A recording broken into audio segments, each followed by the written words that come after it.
Is the Israeli government calling for the genocide of the people of Gaza, for the Palestinians? Now, I ask this question because I saw just now really a video of Prime Minister Benjamin Netanyahu talking about biblical text. He says, "You must remember what the Amalek has done to you," says our Bible. And this is quite significant because in the Bible, we have calls for the genocide of the Amalekites in a number of passages. And I wanted to share with you some expert testimony about these passages from a leading historian based in the United States, discussing these passages, and they're extraordinarily troubling and disturbing, mainly for Christians and Jews who are not aware of them, even though they're in their Bibles. But first, I'd like to share with you, it's from Sky News. It was broadcast yesterday when Benjamin Netanyahu, talking about the so-called ground operation that's going into Gaza, explicitly saying to people, remember what Amalek has done to you, says our Holy Bible. Who are the Amalekites? This really matters because many people might well see this as a call to genocide, and I will explain why shortly. So first, watch the video. You must remember what Amalek has done to you, says our Holy Bible, and we do remember, and we are fighting. Our brave troops and combatants who are now in Gaza or around Gaza and in all other regions in Israel are joining this chain of Jewish heroes, a chain that has started 3,000 years ago from Joshua ben Nun until the heroes of 1948, the Six-Day War, the 73 October War, and all other wars in this country. Our hero troops, they have one supreme main goal: to completely defeat the murderous enemy and to guarantee our existence in this country. We've always said, never again. Never again is now. Now, as you would have seen in that video, he explicitly refers to the Israeli troops who are now joining, quote, this chain of Jewish heroes, a chain that has started 3,000 years ago from Joshua ben Nun onwards. So who was Joshua? Why is he referring to these heroes, these biblical heroes, and what did they do? And why do we talk of genocide? Well, to set the scene, I want to share with you some passages from this book, Laying Down the Sword, Why We Cannot Ignore the Bible's Violent Verses, by Philip Jenkins. Now, Philip Jenkins is a distinguished professor of history at Baylor University's Institute of Studies of Religion. This is in Texas, I think. Very distinguished American historian. I think he was British originally. And he's written a great deal about the Bible's violent verses, the Amalekites, Joshua, and other things, which is really quite hair-raising if you're not familiar with it. And the way these passages have been used over the last 2,000 years by Christians and Jews to authorize and command genocide of whole peoples. It's shocking news. So I'm just going to read from a couple of passages, starting with page 5. And he contrasts, interestingly, Philip Jenkins, the Bible and the Quran, because often in the West, he says, and I quote now from him, many Westerners consider Islam to be a kind of dark shadow of their own faith, with the words of the Quran standing in vicious contrast to the scriptures they themselves cherish. In the minds of ordinary Christians and Jews, the Quran teaches warfare, while the Bible offers a message of love, forgiveness, and charity.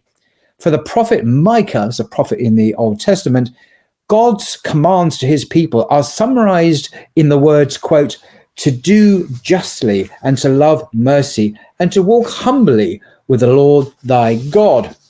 Christians recall the words of the crucified Jesus, Father, forgive them.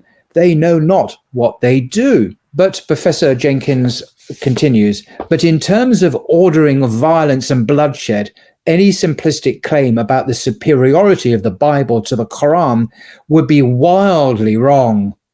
It's easy to see the mote in someone else's eye while missing the beam in your own. This is words from Jesus from the Sermon on the Mount, of course. In fact, the Bible has its own bloody and violent passages, which have troubled faithful readers for centuries and have attracted still more intense attention in recent debates over the relationship between religion and violence. Yet the Bible's dark passages are still nothing like as well known as they should be. Otherwise, Christians and Jews would not be so confident in denouncing the Quran as a militarist manifesto, supposedly a work of archaic savagery. The Bible overflows with texts of terror, as he calls it, texts of terror, to borrow a phrase coined by the American theologian Phyllis Tribble. And biblical violence is often marked by indiscriminate savagery. This is commandments by God, by the way, not just of sinners. And he'll demonstrate this and show this in some detail. One cherished psalm, these are the psalms allegedly of David, begins with the lovely line, "By the rivers of Babylon, there we sat down, yea, we wept when we remembered Zion." This is Psalm 137, of course. It ends by blessing anyone who would seize Babylon's infants and smash their skulls against the rocks. You could go and look it for yourself, Psalm 137, the last verse. If the Quran urges believers to fight, as it undoubtedly does, it also commands that enemies be shown mercy if they surrender.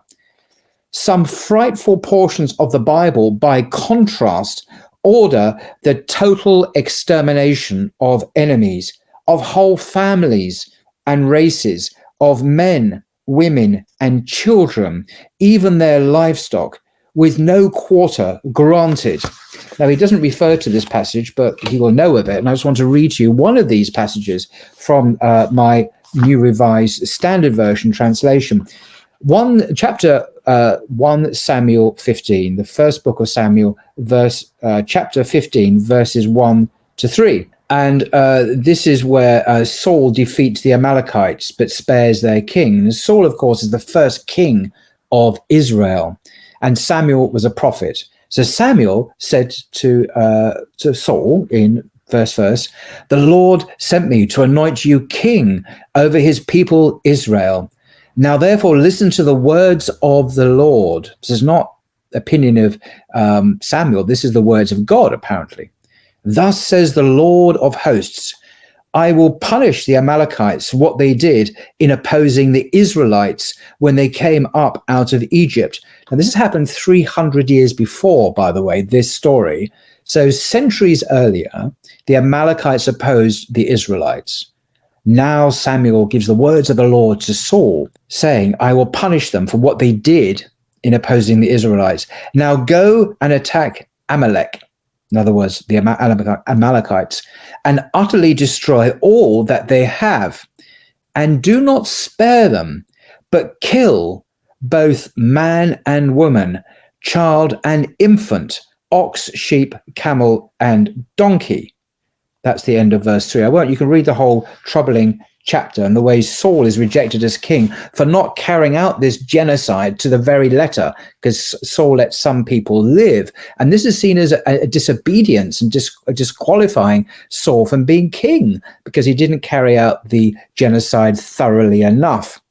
So here we have the targeted extermination of men and women and children and babies, explicitly commanded, allegedly, by God himself in the Bible. So to continue reading then from Philip Jenkins' book, Laying Down the Swords, Why We Can't Ignore the Bible's Violent Verses, he continues. By the way, Philip Jenkins is a Christian. If you look him up on his Wikipedia site, he is a practicing Christian teaching at a Christian university. He says, to continue, "If Christians or Jews need biblical text to justify deeds of terrorism or ethnic slaughter, their main problem would be an embarrassment of riches. There are so many texts they could use to justify deeds of terrorism or slaughter that would be their main problem," he says. And of course, there's nothing like this in the Quran, as he's already stated. Is someone looking for a text to justify suicide terrorism? The Quran offers nothing explicit beyond general exhortations to warfare in the name of God. Some passages of the Bible, in contrast, seem expressly designed for this purpose. Think of the hero Samson. blinded and enslaved in Gaza, but still prepared to pull down the temple upon thousands of people. And he quotes here from Judges chapter 16, verse 30. And Samson said, "Let me die with the Philistines." And he bowed himself with all his might, and the house fell upon the lords and upon all the people that were therein. This is the men, the women, the children, everyone was killed. So the dead which he slew at his death were more than they which he slew in his life.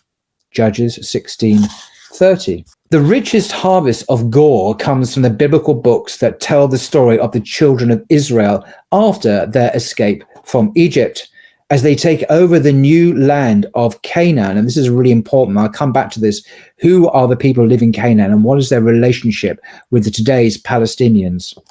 These events are foreshadowed in the book of Deuteronomy, in which God proclaims, "I will make mine arrows drunk with blood, and my sword shall devour flesh." When we turn to the full orgy of militarism, enslavement, and race war in the books of Joshua and Judges, and by the way, Joshua is referenced by the Prime Minister of Israel, as we heard, Moses himself reputedly authorizes this campaign when he tells his followers that once they reach Canaan, they must annihilate all the peoples they find in the cities, especially reserved for the Hebrews. They should follow the terrifying rules of Haram warfare. That's H-E-R-E-M. Haram warfare is a Hebrew term meaning a ban where something is devoted to destruction. In other words, you kill everything. Under this code, every living thing found in the city, everything that breathes, should be slaughtered in a kind of mass human sacrifice, says Professor Jenkins. God commands, show them no mercy. Joshua, Moses' successor, proves an apt pupil. So Joshua, remember, is the example. Just read the words again from the Israeli Prime Minister. How Israeli troops are joining this chain of Jewish heroes, a chain that started 3,000 years ago from Joshua bin Nun onwards, and he cites other people. So it's explicitly referencing Joshua as a hero who, he is following in his footsteps. Show them no mercy. Joshua, Moses' successor, proves a good pupil. When Joshua, conquers the city of Ai, that's written A-I, he follows God's orders to take away the livestock and the loot while exterminating 12,000 inhabitants. These, of course, will be the men, women, and children of that place. When he defeats and captures 5 kings, he murders his prisoners of war, remember this Jewish hero, either by hanging or by crucifixion. If you want to read the story, go to the book of Joshua in the Old Testament, in the Jewish Bible, book of Joshua, chapter 8 and chapter 10, and you can read all about it there, this hero. If the forces of Joshua and his successor, Judges, had committed their acts in the modern world, observers would not hesitate to speak of war crimes, even genocide. Genocide. This is why I raised this issue. If the Israeli Prime Minister is referencing a Jewish hero in the chain, as he calls it, the chain of Jewish heroes, then he is in the same chain as someone who committed genocide. And we'll obviously have this war on Gaza at the moment, and we'll come back to this in a minute. The Bible's God, says Professor Jenkins, an esteemed distinguished historian in the United States, a specialist in this area. The Bible's God, moreover, shows no patience for those who resist the commands to slay. According to the first book of Samuel, God orders King Saul to strike at the Amalekite people, killing every man, woman, child, and animal. Remember, I've already read this, 1 Samuel 15, verses 1 to 3. Go and have a look at them. If you don't believe me, it's a command to kill children and babies and women and animals. And the problem is, though, for Samuel, that Saul fails to annihilate all of the enemy. And so he earns a scolding from the prophet Samuel, who himself slaughters and dismembers the Amalekite king Agag, A-G-A-G. Saul's sin, believe it or not, was failing to be sufficiently total in acts of massacre. And his reluctance led to his own destruction and the fall of his dynasty. That's why King Saul was, in a sense, taken, his blessing was removed from God, and King David replaced him. Why? Because he was not a sufficiently rigorous, genocidal king. He didn't wipe out absolutely everything. And this was the problem. This was the sin, believe it or not. Later, with his regime in ruins, Saul summons the spirit of the now dead Samuel, who warns him that he is beyond saving. Why is Samuel beyond saving? Well, according to Samuel, why is Saul beyond saving? According to Samuel, because you did not obey the Lord or carry out his fierce wrath against the Amalekites. The Lord has done this to you today. So because he failed, and I quote here, to utterly destroy all of them, do not spare them, the Amalekites, but kill both man and woman, child and infant, ox, sheep, camel, and donkey. I'm not quite sure why the animals are in there. I'm not quite sure what wrongdoing they had committed, but hey, even the animals are slaughtered. By the way, in Islam, of course, there are explicit hadith of the Prophet, upon him be peace, not to touch animals, not to kill animals, or even trees or fruit-bearing trees or crops, unless absolutely necessary for survival. So it's a very different ethic when it comes to animals in warfare and even the environment in warfare.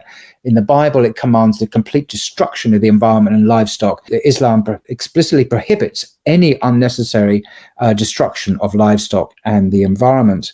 Very, very different indeed. And then Professor Jenkins goes on, later attempts to understand the slaughter of the Canaanites. Now, who are the Canaanites, by the way? And this is interesting. I read here from page 157 of the book, when he's asking whether the Palestinians today are, in fact, Canaanite in any scientific or ethnic sense. And he says, genetically, much of the Palestinian Arab population has local roots dating back to prehistoric times, and undoubtedly has some ancestry among the Canaanite peoples who occupied the land before Joshua, as well as among older Jewish populations. So today's Palestinians, to a greater or lesser extent, are the descendants of the Canaanite peoples who occupied the land before Joshua. So Joshua targeted this Jewish hero, according to the Prime Minister of Israel.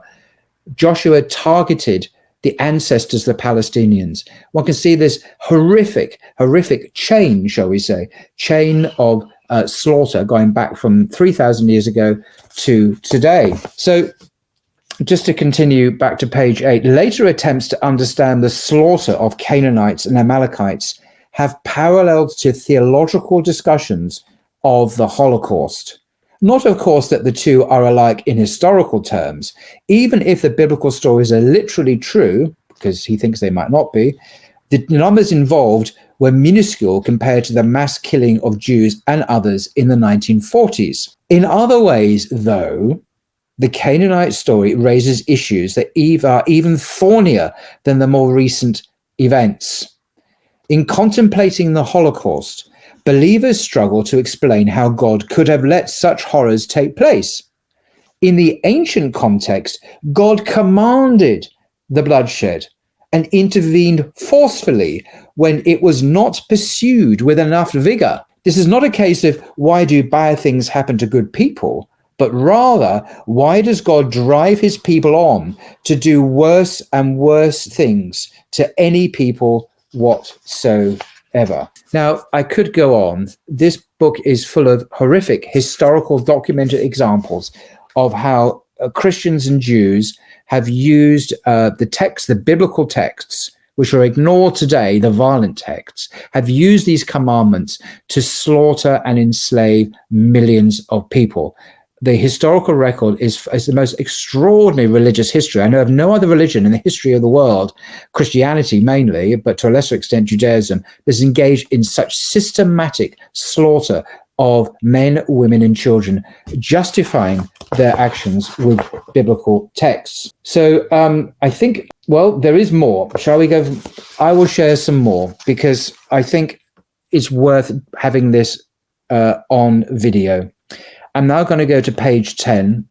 Sorry to share more, but we really need to understand what's going on here in Israel today, because many people are hearing what the Israeli prime minister is saying, and they know what he's talking about when he references the Amalekites, explicitly talking about them and biblical history in the Holy Bible. He's talking about people, heroes, who conducted genocide against the modern ancestors of the Palestinians. There's a direct parallel. And this is why I'm making this video. Is this a call to genocide by the Prime Minister of Israel? I'll leave you to think about this and make your decision. However, I think the evidence points very ominously in one direction. And I just wish the BBC, Fox News, CNN, etc., would make this explicit. Why are not there journalists referring people to the Bible? Why are they not decoding this language, which many, many people in Israel will understand as referring to genocidal acts? Why are not people alarmed by this rhetoric? Why are not people raising the alarm bells and saying, why is the Prime Minister of Israel using genocidal references in reference to the modern descendants of the Amalekites, to the Palestinians, who are descended directly, many of them, from the Canaanites? Why is no one raising the alarm in the West about this? I really don't know the answer to that question. There needs to be a forensic examination of what's going on here. But I will just conclude with a couple of paragraphs, even more sobering, from this book, which I do recommend you read. You want to be educated on what the Bible really teaches, not the saccharine text that today is carefully filleted out. The nasty bits are ignored or brushed aside, and only the nice spiritual bits are read to people in churches today. Evangelists and missionaries will only quote the nice verses. They will ignore page after page after page, chapter after chapter, book after book of genocidal passages, which have been used throughout Christian history to justify exterminations. Anyway, back to the chapter. When we compare the Bible and the Quran, says Professor Jenkins, is expert on the subject, we might be tempted to see a critical difference between the texts. While the Bible reports violence in the distant past, some argue, the Quran commands violence here and now. The Bible, in this view, records ancient campaigns against forgotten peoples, which are of interest only to archaeologists, while the Quran commands fight infidels, an order valid in any age. But such a contrast is false, says Professor Philip Jenkins. However commentators have read it, it is not obvious that the Quran was commanding violence without end against unbelievers, as opposed to warfare against specific Arabian tribes or factions in the 7th century of the Common Era.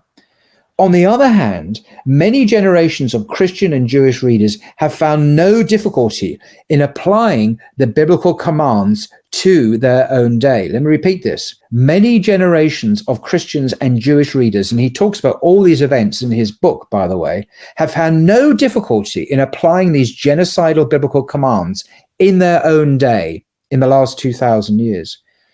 If the Bible aims its harshest words at ancient peoples who no longer exist as identifiable ethnic groups, Amalekites or Canaanites, plenty of later commentators, Christian and Jewish, have had no problem in applying those imprecations to modern races and nations. And some of the examples he's going to give shortly are horrific and not well known, although you can Google them, they're on Wikipedia, they're part of the historical record, but they're not well known for some reason. Stories of hatred and conflict have had an influence that went far beyond crazed extremists, isolated readers who sought justification for atrocities that they would have committed in any case. So not just the loonies, okay, who've been influenced by these stories in the Bible. Not only does the Bible contain so many unforgiving stories, but these have, through the centuries, influenced some of the greatest thinkers in both Jewish and Christian traditions. It's not just the loonies that have been affected by the extremists, but some of the greatest thinkers in the whole of Christendom and in the Jewish tradition, he says. While some have decried the morality suggested in these books, some have objected. Most mainstream theologians, until quite modern times, have fully justified the acts of violence and extermination. Now, he goes on now to quote the Talmud, one Talmudic account that probably comes from the 3rd century of the Common Era, in other words, about the 300s to 400s AD, tells how Saul protested God's commands to exterminate the Amalekites. We can read about this in 1 Samuel 15, as I've shown. Yes, said Saul, reflecting the qualms of humane-minded readers. Perhaps the men deserve to die for their sins.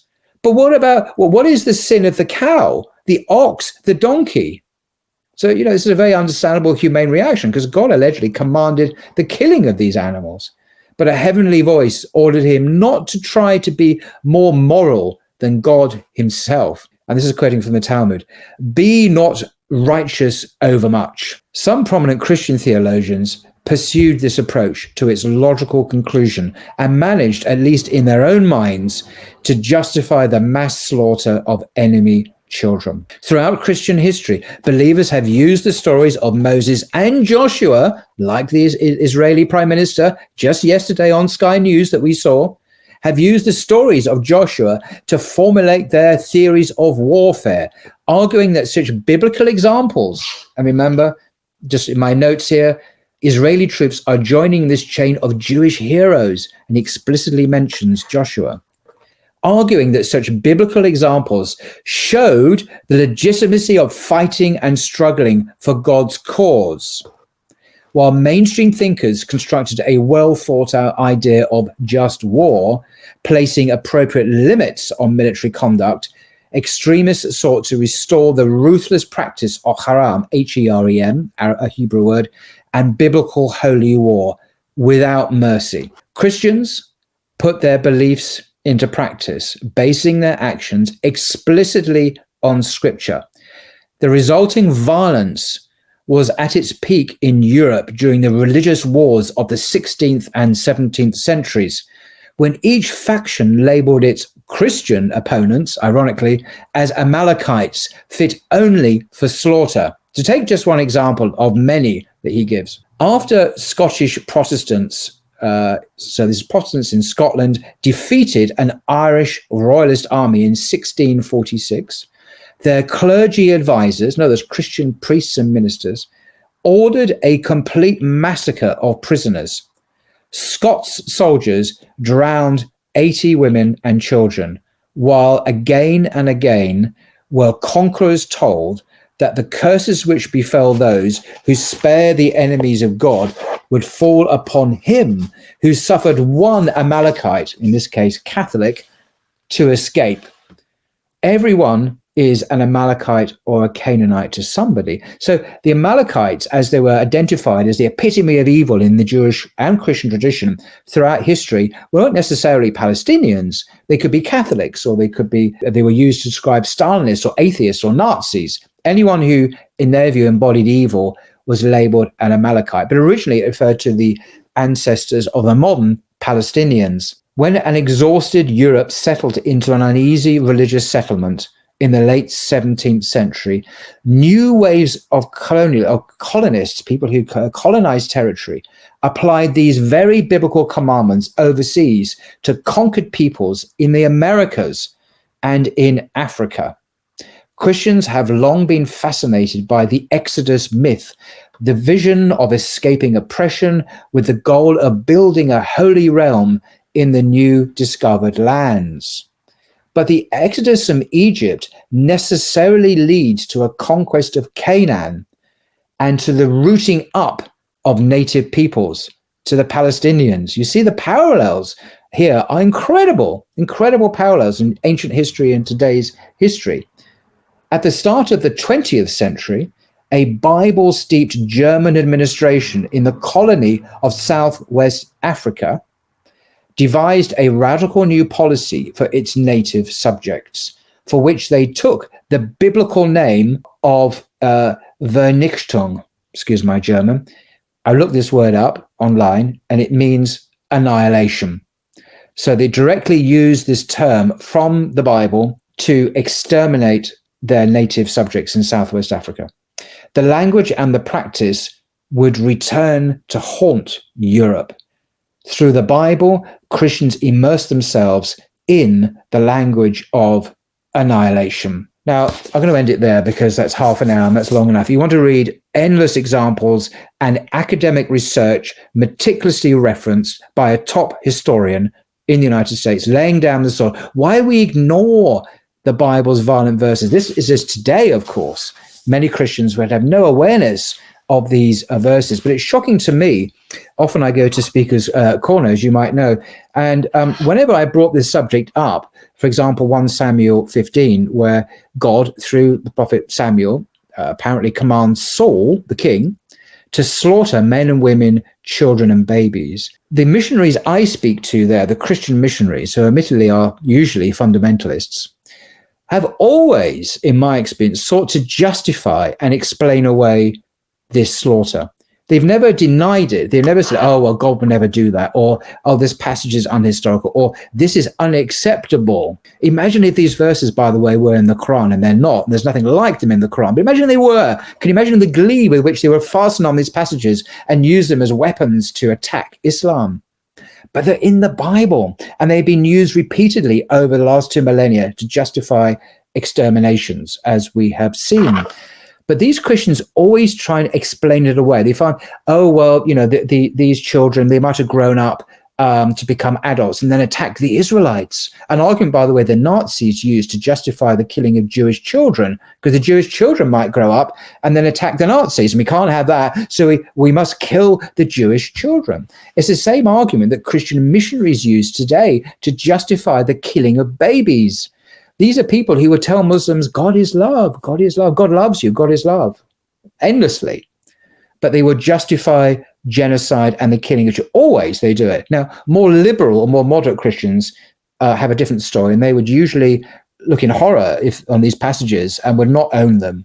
But missionaries typically do, in my experience over the years at Speaker's Corner. You might like to try this out if you meet any missionaries on the doorstep, to ask them, if God is love, why does he command the genocide of women, children, and babies? But anyway, that's a slightly different subject. When Netanyahu declared about the ongoing invasion, you must remember, quoting him there, what Amalek has done to you, says our Holy Bible. He is calling the Israelis not just to remember, but to respond to the Amalekites in the way that the heroes, the Jewish heroes of old did. And what did they do? They exterminated them all, not just the soldiers, not just Hamas, everyone, women, children, babies, animals, in our sense now, buildings, everything, hospitals are destroyed. And we've seen the distressing pictures on Twitter and elsewhere, all over, actually. Very distressing. So the question is the Israeli government calling for the genocide of the Palestinians? What is their rhetoric suggesting? And I know there can be a difference between rhetoric and reality in practice, but the question must be asked, and it must be challenged and called out for what it is. Genocide is not acceptable. Should we even need to say this in the 21st century? But apparently we do. And we should be calling people, asking governments and corporations and media and MPs and leaders to ask this question. I'm not hearing it. I'm not hearing anyone asking this question in the West yet. Maybe they will. Anyway, enough for now. Until next time.